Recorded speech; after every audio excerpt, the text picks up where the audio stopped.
యేసయ్యా నీ కృప నాకు చాలయ్యా నీ కృప లేనిదే నే బ్రతుకలేనయ్యా.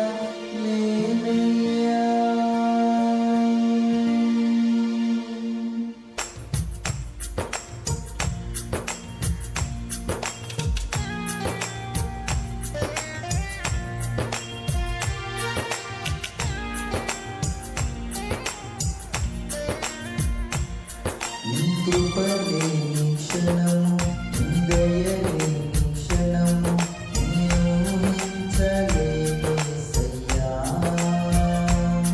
నీ కృప లేని క్షణము, నీ దయ లేని క్షణము నేను ఊహించలేను యేసయ్యా. యేసయ్యా నీ కృప నాకు చాలయ్యా నీ కృప లేనిదే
మహిమను విడచి మహిలో దిగి వచ్చి మార్గముగా మారి మనిషిగా మార్చావు.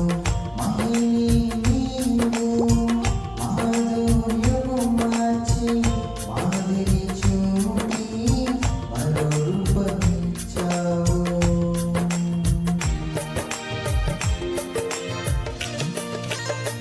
మహిమను విడచి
శుభాకర శుద్ధాకర విశుద్ధ వందనం నా బాణ భూమి సారో నాట్యవందనం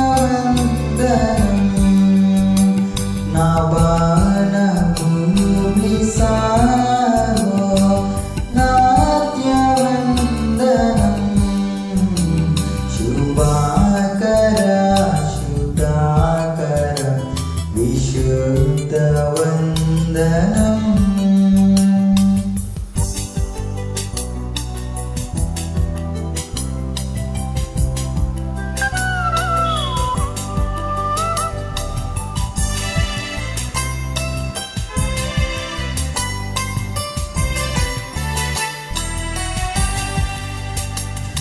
యెహోవా స్రష్ట జనక నీకు ఎంతయు బనుతి. యెహోవా స్రష్ట జనక నీకు ఎంతయు బనుతి. మహోన్నతుండ దేవుడ ఘన మహిమ సంస్తుతి. మహోన్నతుండ దేవుడ ఘన మహిమ సంస్తుతి. శుభాకర శుద్ధాకర విశుద్ధ వందనం.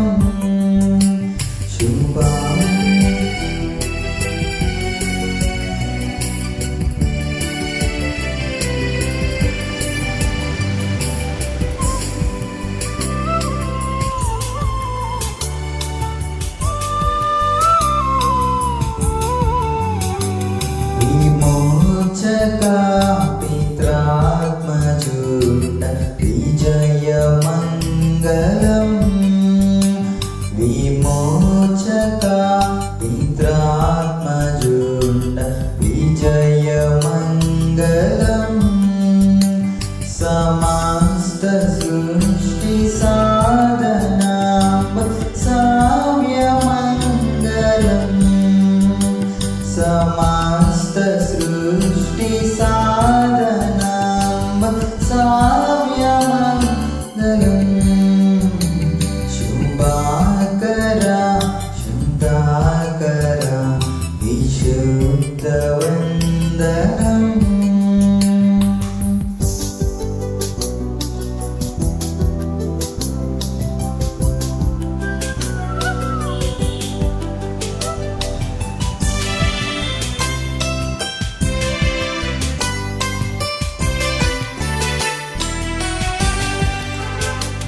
వరాత్మ పితా పుత్ర నిగమ వరుడ స్తోత్రము.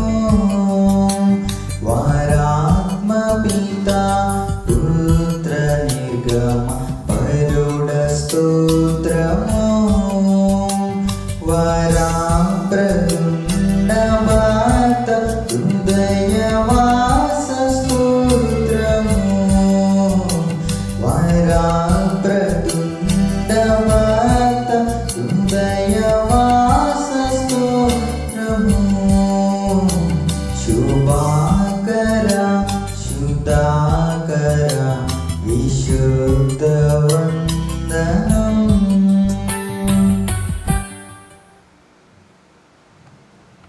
స్తుతి ప్రార్థన. ఓ దేవా, తండ్రిగాను కుమారుడుగాను పరిశుద్ధాత్మగాను ప్రత్యక్షమైన తండ్రి, నీ ప్రత్యక్ష నిమిత్తమని అనేక స్తోత్రములు. ఇప్పుడు నేను ఆరాధించు కృపా సమయము దయచేస్తున్నందుకు వందనములు. దూతలు పరలోక పరిశుద్ధులు నిన్ను స్తుతించుచున్నప్పటికీ మా స్తుతులు కూడా కోరుకుంచని అనేక స్తుతులు. నీవు కలిగజేసిన సమస్త సృష్టిని బట్టి నీకు గణిత కలుగుచున్నది. సృష్టితో పాటు మేము నమస్కరించుచున్నాము. ఆరాధన పడిన నీకు గీతకైనట్లు ఏకడశుని దీవించమని ప్రభు ద్వారా వేడుకొనుచున్నాము. ఆమేన్. ప్రియులారా, ప్రభుత్వ ప్రియులారా, మన మధ్య పరిశుద్ధులైన దేవుని సంధికి వచ్చినప్పుడు పూర్తిగా సర్వతంలో ప్రవేశింపకపోవడము, మన పాప స్థితిని ఒప్పుకొని క్షమాపణ పొందడం మనకెంతో మేలు. మన పాపము లేని వారు మనం చెప్పుకున్నలా మళ్ళీ సత్యం ఉండదు.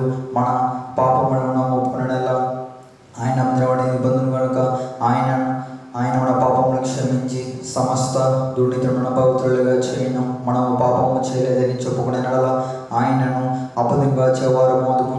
ఆయన వాక్యం మనలో ఉండదు. తనకు గొప్ప పరిహారం పొందినవాడు, తన పాపమునకు ప్రాయశ్చిత్తం పొందినవాడు ధన్యుడు. యెహోవా చేత నిర్దోషి ఎంచబడినవాడు, ఆత్మలో కపటం లేనివాడు ధన్యుడు. ఆమేన్. మన పాపములకు పొందము. అందరూ నాతో కలిసి పరిశుద్ధులు అయినా, ఓ దేవా, మేము మధ్యను బట్టి నైజమును బట్టి పాపలమైన, తలంపులను బట్టి చూపును బట్టి పాపలమైన, వెంటను బట్టి మాటను బట్టి పాపలమైన, ప్రవర్తన బట్టి క్రియలను బట్టి పాపలమైన, నీ కృపను పొందుటకు మేము అయోగ్యులము. మమ్మను క్షమించుమని నీ కుమారుని ప్రముఖముగా వేడుకొనుచున్నాము. ఆమేన్. ప్రియులారా, తన అపరిమితమైన ప్రేమను బట్టి విశ్వాసమైన పాపమును క్షమించుచున్నాడు, శిక్షించుటకు ఇష్టపడు, మన పాపమును జ్ఞాపకము చేసుకున్నాడు. అట్టి తండ్రితో స్తుతించదము. ఓ తండ్రి, నీవు పరిశుద్ధుడవై ఉన్నందున పాపులను అసహించుకోవలసినది, కానీ అట్లు చేయక చేరదీసి క్షమించుచున్నావు గనుక నీకనేక వందనములు. ఆమేన్. అందరూ విశ్వాసపడడం చెప్పండి. దేవుడు ఆద్యంతము లేని దేవుడని నేను నమ్ముచున్నాను. ఆయన ప్రేమ, న్యాయము, పరిశుద్ధత, శక్తి, జ్ఞానము, జీవము, స్వతంత్రత, స్వాభావికత్వము ఈ మొదలైన శుభలక్షణములతో నిత్యము మహా తేజోమయముగా ప్రకాశించుచున్నాడని నమ్ముచున్నాను. యేసుక్రీస్తు ప్రభు రూపమునకు మనుష్యుడిగాను అనాది స్థితిని బట్టి దేవుడిగాను సంచరించుచు దివ్యబోధల మూలముగాను అద్భుతముకు ఉపకారముల మూలముగాను నా పాపములు, నా వ్యాధులు, నా శిక్షలు తన శింబ్రాణుపై వేసుకొని మరణమౌట మూలముగాను ఆయన సమాధిలో నుండి మూడవ నాడు వెలుపలికి వచ్చి పరలోకమునకు వెళ్ళుట మూలముగాను తన నచిదవిస్థితిని ప్రేమను వెల్లడించినాడని నమ్ముచున్నాను. ఇప్పుడు అంత నిమిత్తమై విజ్ఞాపన ప్రార్థన చేయుచున్నాడనియు, ఆయన రెండవ మారు సంగమును కొనుపోవుటకు మేఘాసీనుడే వచ్చుననియు, మిగిలిన వారికి ఏడేండ్ల శ్రమ కలుగుననియు, తర్వాత అంత్యక్రీస్తునకును క్రీస్తునకును జరిగే యుద్ధములో అంత్యక్రీస్తు అబద్ధ ప్రవక్త నరకములో వేయబడుదురనియు, సాతాను పాతాళములు 1000 ఏండ్లు బంధింపబడుననియు, ఆ తర్వాత ప్రభువు భూమి మీద 1000 ఏండ్లు పరిపాలన చేయననియు, తర్వాత ఆయన సజీవులకును మృతులకును తీర్పు తీర్చిననియు నమ్ముచున్నాను. క్రీస్తు ప్రభు పాతాళములోని సాతానును విడిపింపక అతడు భూమి మీదకి వచ్చి గోగు మాగోగు అనే పేర్లు గల సైన్యములను ఏర్పరచుకుననియు, అతడు దేవునితో యుద్ధము చేసి ఓడిపోవుననియు, క్రీస్తు అతనిని నరకములో పడవేయననియు నమ్ముచున్నాను.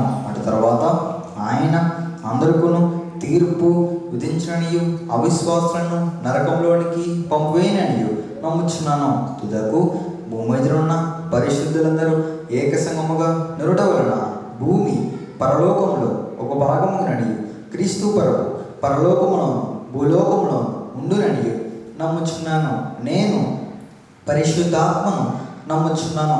ఈయన తండ్రితోనూ కుమారునితోనూ ఏకదేవుడిగానే ఉండి పనిచేయుచున్నాడనియు, ఈయన ఆవేశం వలనే దైవ గ్రంథము రాత్రిలోనికి వచ్చినదనియు, ఈయన వెలిగింపును బట్టి ఆ గ్రంథము అర్థముననియు, తండ్రి ఉద్దేశించిన రక్షణ అనగా కుమారుడు త్రమూల్యమైన రక్తం వలన గడించిపెట్టిన రక్షణ పరిశుద్ధాత్మయే విశ్వాసికి అందించిననియు నమ్ముచున్నాను. తండ్రి కుమారుతో పాటు ఈయన కూడా సమానముగా ఆరాధన నందుదగు దేవుడని నమ్ముచున్నాను. పరిశుద్ధుల సహవాసమును పునరుద్ధానమును నిత్యజీవమును గలవని నమ్ముచున్నాను. ఆమేన్. పరిశుద్ధ గ్రంథములో నుండి వాక్యం చదువుకుందాం. మార్కు సువార్త 10వ అధ్యాయము 21వ వచనం నుండి చదువుకుందాం. యేసు అతన్ని చూచి అతన్ని ప్రేమించి, నీకు ఒకటి కొదువుగా ఉన్నది, నీవు వెళ్ళి నీకు కలిగి ఉన్నవన్నీ అమ్మి పేదలకేమో పరలోకమందు నీకు ధనము కలుగును, నీవు వచ్చి నన్ను వెంబడించమని చెప్పాను. ప్రార్థన చేసుకున్నా. మహిమా ప్రభావములు కలిగిన మా పరమ తండ్రి, మా గొప్ప దేవా, నీ మహోన్నతమైన ఉన్నతమైన నామమునకు వందనములు స్తోత్రములు చెల్లించుకొనుచున్నాం. నాయన, ఈ యొక్క పరిశుద్ధ దినమున మమ్మందరినీ పాద సాన్నిధ్యములోనికి తోడుకొని వచ్చిన విధానము కొరకు నీకు స్తోత్రములు. ఈ సమయమన్న తండ్రి, మేమందరము నీ పాద సాన్నిధ్యములో కూడినగా మమ్మందరినీ దీవించండి. ఇది పరిశుద్ధ స్థలమని నాయన, ఈ పరిశుద్ధ స్థలములో యేసయ్యా నీవే మాతో ఉండి నీ యొద్దకు వచ్చిన వారందరినీ ఆదరించచ్చు, ఆయతపరచచ్చు, బలపరచచ్చు, స్వస్థపరచచ్చు. నా తండ్రి, నీకే స్తోత్రములు చెల్లించుకొనుచున్నాం. ప్రతి బిడ్డను నీవే నీ యొక్క హస్తమును చాచి బలపరచమని నాయనా, వారికి ఉన్నటువంటి బలహీనతల నుండి విడుదల కలగచేయమని తండ్రి నీ పాదముల పట్టు అడుగుచున్నాం. చదవబడిన వాక్యములు మానవమైన సంగతులను నీవే మాకు క్రమగా బోధింపచేసి మహిమను పొందమని యేసు పరిశుద్ధ నామమున వేడుకొనుచున్నాము తండ్రి, ఆమేన్. అప్పుడును ఇప్పుడును ఎప్పుడును వైద్యుడను, అప్పుడును ఇప్పుడును ఎప్పుడును వైద్యుడను, రక్షదానా వందనాలు, శ్రీ రక్షదానా వందనాలు. ఆయన పాద సాన్నిధ్యములను కూడా వచ్చిన దేవుని ప్రియ విశ్వాసులారా, దేవదేవుని యొక్క ఆశీర్వాదములు దీవెనలు తండ్రి మనందరి మీద కుమరింపచేయును గాక. ఆమేన్. పరిశుద్ధ గ్రంథములో మనం గమనించినట్లయితే ఈ యొక్క యవనస్తులు ఒకరి మనకు కనబడుతున్నారు. ఈ యొక్క యవనస్తులు దేవుని యందు విశ్వాసము కలిగి దేవుని ఇచ్చినటువంటి 10 ఆజ్ఞల ప్రకారము ఆయన నడుచుకుంటున్నాడు. ఈ 10 ఆజ్ఞల ప్రకారం నడుచుకొనున్నటువంటి ఈయన దేవుని యొద్దకు వచ్చి ఏమంటున్నాడంటే, ఆయన దేవుని యొద్దకు పరిగెత్తుకుని వచ్చి, సద్బోధకుడా, నిత్య జీవనకు వారసులకు నేను ఏమి చేయవాలని ఆయనను అడుగుతున్నాను.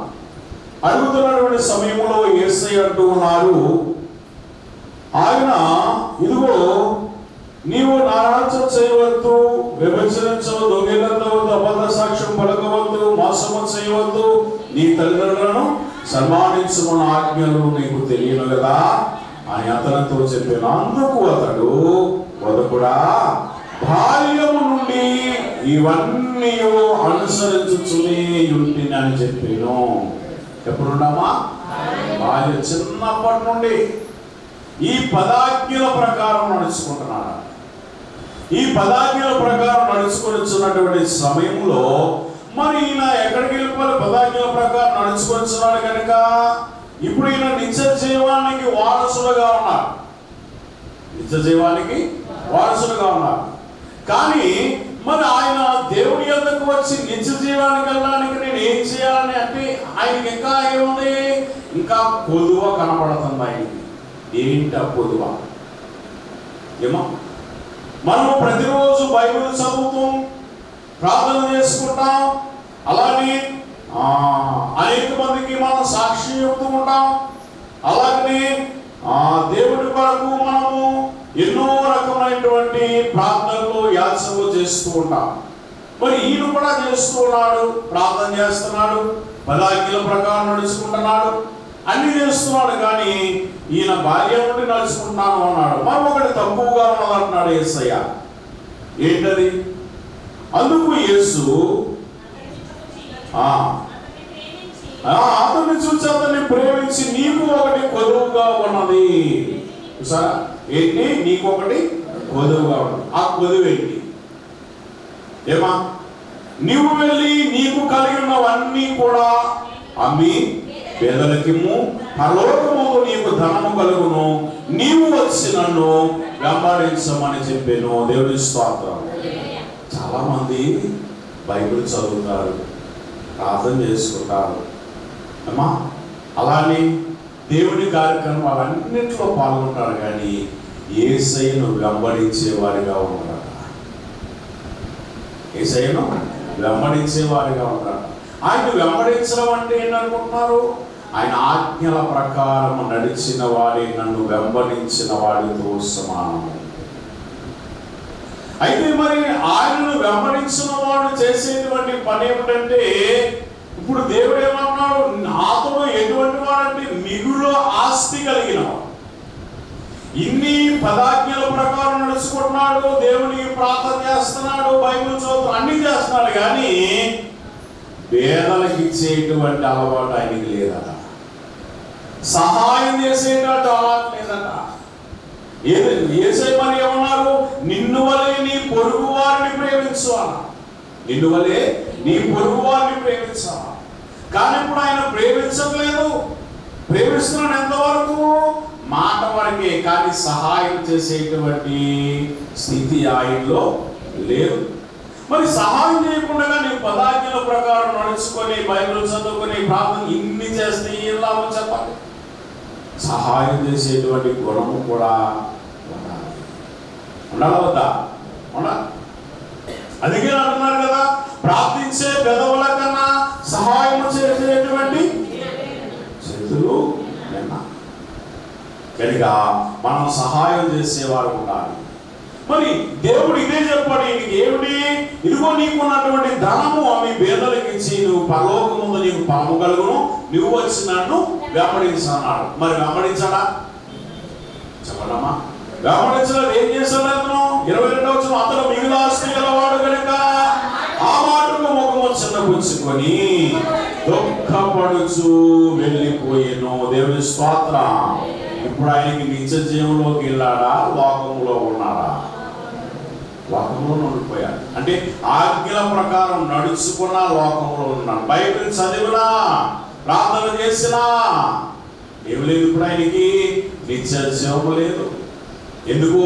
నీవు ఆ ప్రభు అంటున్నాడు కదా, నువ్వు 9 ఆజ్ఞల ప్రకారం నడుచుకొని 10వ ఆజ్ఞను వదిలివేస్తే ఆజ్ఞలన్నీ కూడా తప్పిపోయినట్టే. మరి యేసయ్య నిన్ను వల్ల నీ పొరుగు వారిని ప్రేమించనా? మరి ఏం లేదు, ప్రేమించేటువంటి హృదయము లేదు. కనుక దేవుని విశ్వాసులారా, మరి యవనస్తుడు ఎంత గొప్ప ఆశీర్వాదం కలిగినా కానీ పేదలకు ఇచ్చేటువంటి అలవాటు ఆయనకు లేదు. కనుక మనం పేదలకు సహాయం చేసే వారిగా ఉండాలి. రెండవదిగా మనం గమనించినట్లయితే దేవుని విశ్వాసులారా, మొదటి సమూయేలు గ్రంథము 1వ అధ్యాయము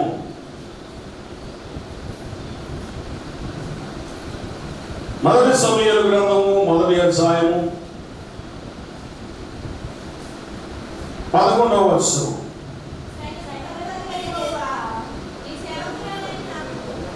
సైన్యములకు అధిపతియగు యెహోవా నీ సేవకురాలైన నాకు కలిగి ఉన్న శ్రమను చూసి నీ సేవకురాలు నన్ను జ్ఞాపకముగా మరొక జ్ఞాపకము చేసుకొనుము. నీ సేవకురాలు నాకు మగ పిల్లను దయచేసినలా వాని తల మీదకి క్షౌరపు కత్తి అన్నటికీ రానియక వారు బ్రతుకు దినములన్నిటను నేను వారిని యెహోవాకు నీకు అప్పగింతునని మొక్కుబడి చేసుకొనెను. దేవుని స్తోత్రం. ఈమెకు బిడ్డలు లేరు. ఎవరికి? అన్న. కనుక ఈమెకు బిడ్డలు లేనటువంటి సమయంలో ఎంతో బాధపడుతూ ఉన్నది. బాధపడుతున్నటువంటి సమయంలో మరి ఎల్కానా అంటే అన్న భర్తకు మరొక భార్య ఉన్నది. ఆమె పేరు ఏమిటంటే పెనిన్నా అనేటువంటి ఆమెకు బిడ్డలు ఉన్నారు. అన్నాకేమో బిడ్డలు లేవు. అన్నాకు బిడ్డలు లేనటువంటి సమయంలో ఏం చేసిందంటే దేవుని సన్నిధికి వెళ్ళిందట. ఏమా గమనిస్తున్నారా? దేవుని సన్నిధికి వెళ్ళి ఆమె దేవుని సన్నిధిలో ఎవరికి తెలియకుండా, దేవునికి ఆయనకి తప్ప మరి ఎవరికి తెలియకుండా దేవుని సన్నిధిలో ఆమె ఒక వడంబడిక చేసుకున్నారు. ఏమిటా వడంబడిక? ఇప్పుడు చదువుకున్నాం కదా, నీ సేవకురాలైన నాకు మగ పిల్లలు దయచేసి వారి తల మీదకి క్షౌరపు కత్తి ఎన్నటికీ రానియక వాడు బ్రతుకు దినములంటను నేను వారిని యెహోవాకు నీకు అప్పగించినని మొక్కుబడి చేసుకొనెను. మరి అన్న కూడా చేసిన పని ఏమిటి? మొట్టమొదటి ఇచ్చినటువంటి బిడ్డను, నీవు నాకు ఒక మగ బిడ్డను దయచి నేను నీకు ఇచ్చి వేస్తానన్నప్పుడు వెంటనే దేవుని సన్నిధిలో ఆ బిడ్డను ఆమె ఏం చేసింది? సమర్పణ చేసింది. ఎవరి దగ్గర? ఏలీ దగ్గర. ప్రవక్త అయిన ఏలీకి అప్పగించేసింది. దేవుని స్తోత్రం. మరి ఆ బిడ్డను దేవుడు ఎలా వాడుకుంటున్నాడంటే ఒక ప్రవక్తగా వాడుకుంటున్నాడు. దేవుని స్తోత్రం. దీర్ఘదర్శి ఆయన పేరు సంపాదించుకున్నాడు. ఆయన అంత గొప్ప ఆశీర్వాదం కలగడానికి గల కారణం ఏమిటంటే తన తల్లి అనుకున్నటువంటి పిదప దేవునికి అప్పగించింది. ఏమా, దేవునికి ఇస్తానన్న దాన్ని ఇవ్వాలా వద్దా? ఇవ్వాలి. బిడ్డవనివ్వండి. ఇప్పుడు ఈయన సంపాదకుడా వచ్చాడు, ఇదిగో నీకున్న ఆస్తి పేదలకు ఇచ్చినట్టు వెంబడించన్నాడు. కానీ ఆయన వెంబడించలేదు, నిత్య జీవంలోనికి వెళ్ళలేదు. మరి అమ్మ చేసిన పని ఏమిటంటే నీవు నాకు బిడ్డను ఇస్తే నేను నీకు ఇచ్చేస్తానన్నది. మొట్టమొదటి బిడ్డను అన్న దేవుడికి ఇచ్చింది కనుక తర్వాత దేవుడు ఆమెకు బిడ్డలు ఇచ్చాడే లేదా? ఇచ్చారు. అంటే మొదటి బిడ్డను ఎవరికి ఇచ్చినప్పుడు దేవుడికి ఇచ్చింది. అలాగైనా ప్రథమ ఫలాన్ని మనం దేవుడికి ఇచ్చేవారిగా ఉండాలి. దేవుని స్తోత్రం. మూడవదిగా మనం గమనించినట్లయితే లూకా సువార్త 19వ అధ్యాయము, లూకా సువార్త 19వ అధ్యాయంలో మనం గమనించినట్లయితే అక్కడ బాగా ధనవంతుడు ఒకడు కనబడుతున్నాడు. ఏమా, ఈయన ఎవరంటే సుంకపు గుత్తదారుడు, బాగా సొమ్మున్నవాడు, వ్యాపారస్తుడు. అయితే ఈయన చేస్తున్నటువంటి పని ఏమిటంటే ఆయన వ్యాపారం ఆయన సాగిపోతున్నది. అయితే ఆ మార్గంలో యేసయ్య వస్తూ ఉన్నాడని చెప్పి తెలుసుకొని ఆయనను చూడగోరి ఆయన ఏం చేశాడు? ఆయన పనులన్నీ పక్కన పెట్టాడట. ఆయన పనులన్నింటినీ కూడా ఓ పక్కన పెట్టేశాడు. ఓ పక్కన పెట్టి ఇప్పుడు యేసయ్య వస్తున్నాడు, యేసయ్యను చూడాలి అనేటువంటి ఆతృత కలిగి ఉన్నాడట. ఎవరైతే దేవుడిని చూడాలనే ఆతృత ఉంటుందో వారికి దేవుడు కనబడతాడు, మాట్లాడతాడు. దేవుడు కనబడి మాట్లాడతాడు. అంటే మనలో ఏముండాలి? ఇప్పుడు ఆతృత ఉండాలి. నీలో ఉన్నటువంటి పాపం వైపు చూడాలి, కానీ నీలో ఉన్న ఆతృత వైపు దేవుడు చూస్తాడు కనుక. అంటే దేవుని వల్ల మనం ఏం కలిగి ఉండాలి? ఇప్పుడు ఆతృత ఉండాలి. అయితే ఈయన ఏం చేశారంటే యేసయ్యను చూడాలనేటువంటి ఆతృత కలిగినటువంటి ఈయన వెళ్ళి మేడి చెట్టు ఎక్కాడంట, పరిగెత్తుకొని వెళ్ళి. 4వ వచనం, అప్పుడు యేసు ఆ త్రోవను రానయ్యుండను కనుక అతడు ముందుగా పరిగెత్తి ఆయనను చూచుటకు ఒక మేడు చెట్టు ఎక్కెను. కనుక ఈ మేడు చెట్టు ఎక్కినటువంటి సమయంలో ఇప్పుడు అక్కడ ఆయన ఏం చేస్తున్నాడు? ఈ మేడు చెట్టు దేనికి సాదృశ్యం అంటే మనకి మేడు పండు మనకి సాదృశ్యంగా కనబడుతుంది. ఏంటి? మేడు పండు చూడు, మేలుమై ఉండు పురుగులు.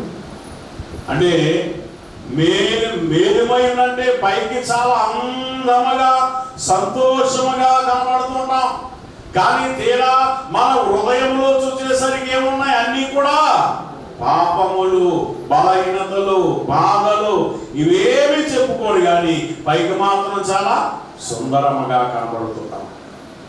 కనుక మరి జక్కయ్య కూడా పైకి ఎంతో అందముగా ఉన్నాడు. ఆయన పొట్టుబడే, కానీ బహు ధనవంతుడు.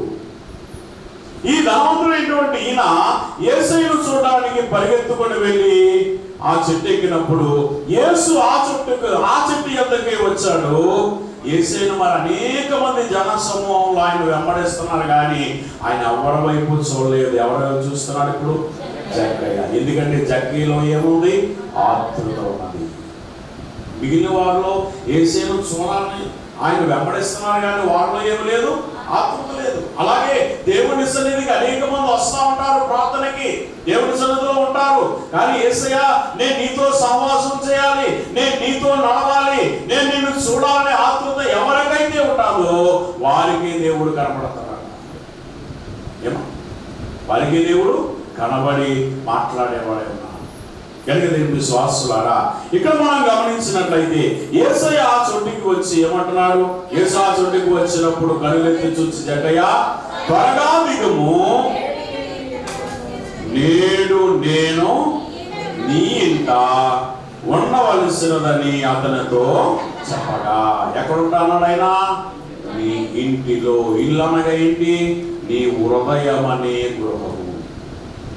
మనం కూడా యేసయ్యను చేర్చుకునే వారిగా ఉండాలి. మన హృదయంలో చేర్చుకునే వారిగా ఉండాలి. ఆయన దగ్గరికి రావడం కాదు, ఆయన మనం చేర్చుకునేటువంటి స్థితి మనలో ఉండాలట. మరి జక్కయ్య మొట్టమొదటి దేవుడిని చూడగోరాడు. యేసయ్యను చూడగోరి చెట్టు ఎక్కినప్పుడు యేసయ్యే ఆయన ఉన్నటువంటి స్థలంలోనికి వచ్చినప్పుడు నేను నీ ఇంటికి వస్తాను అని చెప్పి దేవుడు సెలవిచ్చాడు. ఎప్పుడైతే ఈ యొక్క యేసయ్యను అతను సంతోషముతో చేర్చుకున్న తర్వాత వెంటనే ఆయనలో మార్పు కనబడుతున్నదట. ఎందుకు? ఆయన హృదయాన్ని దేవుడు మార్చాడు. అంతవరకు కూడా ఆయన హృదయం ఎలా ఉన్నది? పాపముతో నింపబడి ఉన్నది. అలాగని ఆయన చేస్తున్నటువంటి వ్యాపారముతో నింపబడి ఉన్నది. ఎప్పుడైతే యేసయ్యను చేసుకున్నాడో వెంటనే ఆయన హృదయాన్ని దేవుడు మార్చాడు. అయితే దేవుని విశ్వాసులారా, మార్చినటువంటి సమయంలో 8వ వచనం చదవండి. జక్కయ్య నిలవబడి, ఇదిగో ప్రభువా, నా ఆస్తిలో సగము పేదలకు ఇచ్చుచున్నాను, నేను ఎవరి వద్దైనను అన్యాయంగా దేన్నైనా తీసుకుని అతనికి 4 ఎత్తులు చెల్లించునని ప్రభువుతో చెప్పాను. దేవుని స్తోత్రం. మరి ఇక్కడ ఉన్నటువంటి యవనస్తుని దేవుడు ఏమన్నాడు? ఇదిగో నీ ఆస్తి అమ్మి పేదలకు ఇచ్చి నన్ను వెంబడించున్నాను. మరి ఇక్కడ జక్కయ్యను దేవుడు ఇమ్మని అడగలేదు, నీ ఆస్తి ఇమ్మని అడగలేదు. మరి జక్కయ్య ఏమి ఇచ్చాడు? ఆయన హృదయాన్ని ఇచ్చాడట. ఆయన హృదయాన్ని ఇచ్చినప్పుడు వెంటనే దేవుడు ఆయన హృదయాన్ని మార్చాడు కనుక ఆయన ఆస్తి ఇమ్మనకుండానే ఇప్పుడు ఈ జక్కయ్య ఏమంటున్నాడంటే, నా ఆస్తిలో సగము పేదలకు ఇచ్చుచున్నాను అంటున్నాడు. దేవుని స్తోత్రం. అంటే ఇప్పుడు మనం కూడా ఏం చేయాలి? మార్పు చెందేవారుగా ఉండాలి, మారు మనస్సు కలిగిన వారు ఉండాలి, మన హృదయం మారేవారిగా ఉండాలి. ఎన్ని దినములు, ఎన్ని సంవత్సరములు నీవు దేవుని సన్నిధికి వచ్చినా నీ హృదయం అనేది మారకపోతే అంతా కూడా వ్యర్థమే. ఇప్పుడు వెంటనే ఇక జక్కయ్య అంటున్నాడు ఏంటి? నేను ఎవరి వద్దైనా అన్యాయంగా దేన్నైనా తీసుకుని ఆయనకి 4 ఎత్తులు చెల్లించునని అతనితో ప్రభుతో చెప్పాను. అందుకు యేసు ఇతరులను అబ్రహాము కుమారుడి. దేవుని స్తోత్రం. ఎందుకు? ఈయన దేవుని ఎడల విశ్వాసము కలిగి ఉన్నాడు. అబ్రహాము దేవుని కర్త, విశ్వాసమునకు అంతగా కనబడుచున్నాడు.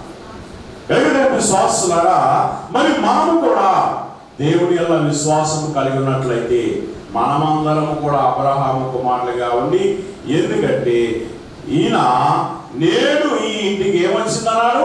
రక్షణ వచ్చి ఉన్నది. రక్షణ కావాలన్నటువంటి ఆయనకి ఏం లేదు, రక్షణ లేదు. ఎందుకు? వారి యొక్క హృదయము దేనితో నింపబడింది? ధనముతో నింపబడింది, లోకముతో నింపబడింది. మరి లోకముతోను ధనముతో ఉన్నటువంటి జక్కయ్య హృదయాన్ని దేవుడు మార్చాలి. అలాగని దేవుడికి మనం ఇచ్చేవారిగా ఉండాలట. మనము ఇచ్చేవారు ఉండాలి. దేవుని సన్నిధికి వచ్చి చాలా మంది ఏం చేస్తుంటారు? ఒక ఆయన ఏం చేస్తారంటే, ఒక పాస్టర్ గారు ఒక అడవిలోనికి బోధించి ఒక అడవిలోనికి వెళ్ళాడట. వెళ్ళి ఆ నైట్ అక్కడ ఆయన ఏం చేస్తున్నాడంటే విశ్రాంతి తీసుకుంటున్నాడు. విశ్రాంతి తీసుకుంటున్నటువంటి సమయంలో, ఆ సమయంలో విశ్రాంతి ఎందుకని చెప్పి ఒక మంచి స్థలం కూడా చూసుకున్నాడంట. ఆ స్థలంలో ఆయన కూర్చొని చక్కగా దేవుడిని స్తుతిస్తా ఉన్నాడంట. దేవుడిని స్తుతిస్తుంటే ఇప్పుడు ఆయన దగ్గరికి ఎవరు వచ్చారంటే ఒక సాతాను వచ్చి చక్కగా ఆయన పక్కనే కూర్చొని ఈయనకంటే బాగా పాటలు పాడేస్తున్నాడు, ఈయనకంటే బాగా ఎక్కువ పాటలు పాడేస్తున్నాడు. ఆ తర్వాత ఈ నాతో పాటు పాటలు పాడుతుందని చెప్పి ఈయన ఏం చేశాడంటే బైబిల్ తీసి బైబిల్ చదువుతున్నాడు. ఈయనేమో పాస్టర్ గారేమో చూసి చదువుతున్నాడు, ఆ సాతానేమో చూడకుండానే చదివేస్తున్నాడు.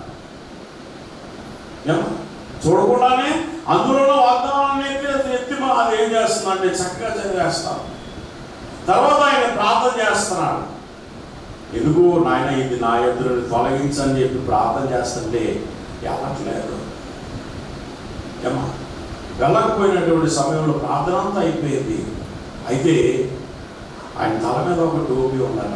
ఆ టోపీ తీసి ఇది ఇలాగే వెళ్ళట్లేదు, ప్రార్థన చేసిన వెళ్ళట్లేదు, బైబిల్ చదవడం వెళ్ళట్లేదు, పాటలు పాడడం వెళ్ళట్లేదు, ఇంకెలాగెళ్తుంది అని చెప్పి ఆయన ఏం చేశారంట, ఒక టోపీ తీసి వైరాంశంతో పట్టుకొని ఆయన జేబులో కొంత తీసి అలా టోపీలు వేసిన ఆయన ఇది నీకు సమర్పణ అన్నాడంట. ఎప్పుడైతే ఇది సమర్పణ అన్నాడో వెంటనే అది అక్కడ నుండి పారిపోయిందండి. అంటే ఏంటి, దేవునికి సమర్పణ చేసుకునే గుణము దేనికి లేదు, సాతానికి లేదు. మరి మనకి ఉన్నదా లేదా చెప్పండమ్మా. చాలా మంది సన్నిధికి వస్తూ ఉంటారు, కానుక లేకుండా వెళ్ళిపోతుంటారు. ఏమో సమర్పణ లేదు. సమర్పణ చేయము ప్రభువునకు నీ యొక్క దేహము, ధనము, సమయము. సమయం అనేది ఏంటి, మరి మనం ప్రతిరోజు దినానికి 1 గంట ప్రార్థన చేయాలి. సమయాన్ని దేవునికి ఇచ్చుట. ఏమా నీ హృదయాన్ని దేవునికి ఇవ్వాలి, సమయాన్ని దేవునికి ఇవ్వాలి. 24 గంటలు 1 గంట దేవునికి సమయాన్ని ఇవ్వాలి.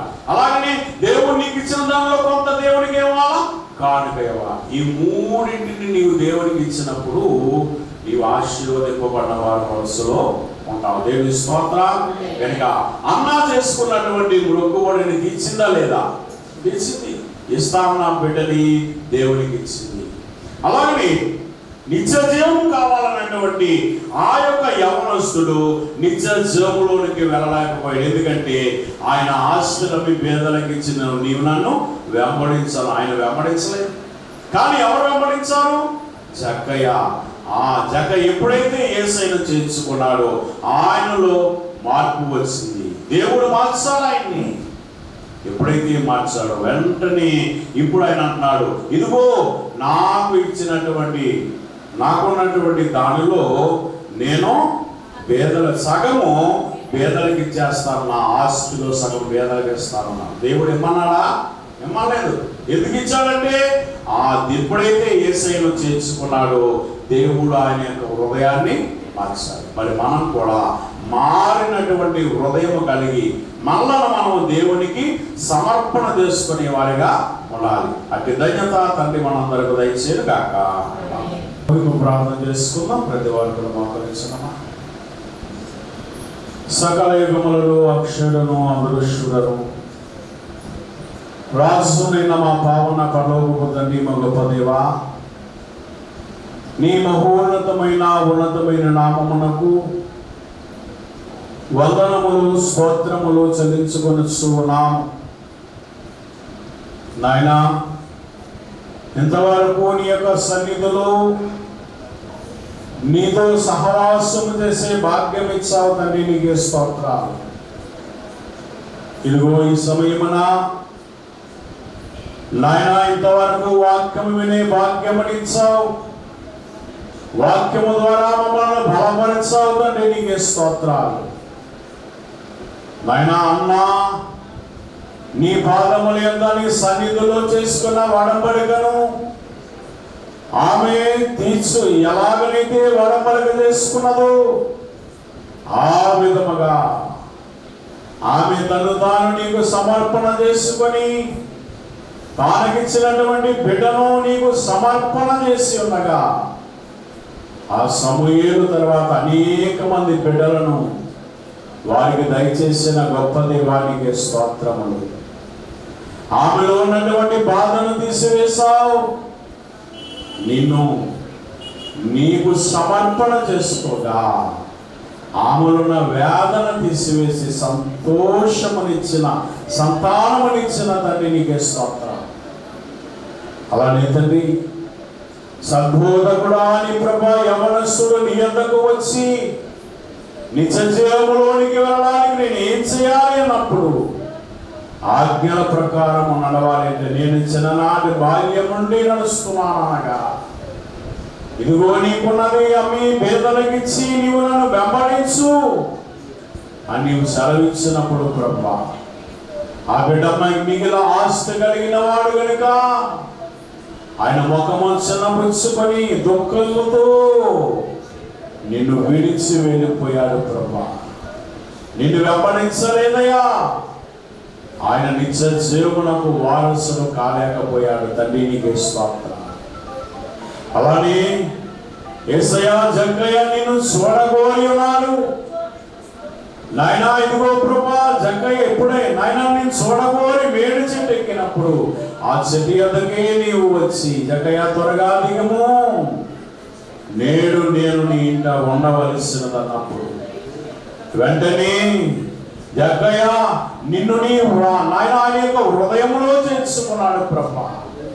ఎప్పుడైతే ఆయన హృదయంలో చేర్చుకొని ఉన్నాడో ఆయనలో ఉన్నటువంటి పాపములు, ఆయనలో అంతవరకు చేసినటువంటి నాయన పాప భారము, వ్యాధి భారము, శిక్ష భారం ఆయనలోని పెరిగి వేశావు కనుక ఇప్పుడు ఆయన నిన్ను ఆయన హృదయంలో చేర్చుకొని అంటున్నాడు, అయ్యా నా ఆస్తిలో సగము నేను పేదలకు ఇచ్చుచున్నాను అన్నాడు. నువ్వు ఇమ్మని అనగలేదు ప్రభా. ఆయన హృదయములో నీవు మార్చావు గనుక, ఆయన హృదయములో నీవు ప్రవేశించావు గనుక వెంటనే నా ఆస్తిలో సగము పేదలకు ఇస్తున్నాను. నేను ఎవరి వద్దైనా బలవంతముగా తీసుకున్నట్లయితే 4 ఇంతలు చెల్లిస్తానని నీ యొద్ద ఆయన ప్రభా వడంబడిక చేసి తండ్రి నీకే స్తోత్రాలు. నాయనా ఆయన ప్రభా ఇదిగో నాయన అబ్రహాము కుమారునిగా, విశ్వాసము కర్తగా అయిన అబ్రహాము కుమారునిగా నీవు ఆయన మార్చివేసావు. తండ్రి నీకే స్తోత్రాలు. నాయనా మమ్మలను కూడా మార్చన్నయ్యా. మేము కూడా తప్పిపోతున్నామేమో, మేము కూడా సమర్పణ లేని గుణము కలిగి ఉన్నామేమో. నాయనా మమ్మల్ని దీవించండి యేసయ్యా, మమ్మల్ని ఆశీర్వదించన్నయ్యా. నాయనా నీ చిత్తములో మేము ఏమైనామో ఆ నీ చిత్తాన్ని మేము జరిగించి బలపరచు. ప్రతి విషయములో సమర్పణ గుణము కలిగి ఉండేవాడముగా, యవనస్తులు వారి వలె నాయనా వాళ్ళు దుఃఖిస్తూ నాయనా మేము వెళ్ళిపోయేవారముగా కాకుండా నిన్ను వెంబడించే వారి వరస్సులో నాయనా జక్కయ్య వలె నిన్ను వెంబడించే వారు ఉండే భాగ్యం మాకు దయచేయమని వచ్చున్నాం. తండ్రి నీకే స్తోత్రాలు. నాయనా మమ్మల్ని మేము నీవు సమర్పణ చేసుకునే భాగ్యము దయచేయి.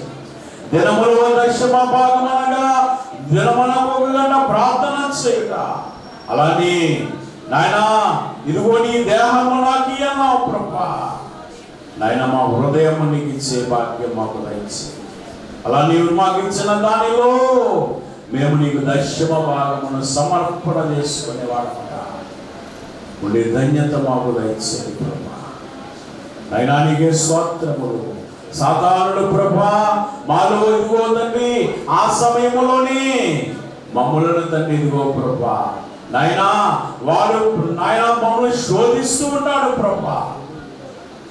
సాతాను శోధనలో మేము పడకుండా ఎంత ఇవ్వాలా, ఎంత ఇచ్చివేయాలా అనే శోధన మాకు సాతానుడు చేస్తాడు కనుక ఆ సాతాను ఉచ్చులో మేము పడకుండా ప్రభా నీ వైపు చూడగలిగే ధన్యత మాకు దయచేసి అతి సమర్పణ గుణమును మా అందరకు దయచేసి మేలు కలగచేయమని జరుగుతున్న మోషే గారు ఉపవాసములు తండ్రి మేమందరము ఉపవాసములలో పాల్గొని చేయగలిగే శక్తిని మాకు దయచేసి బలపరచు.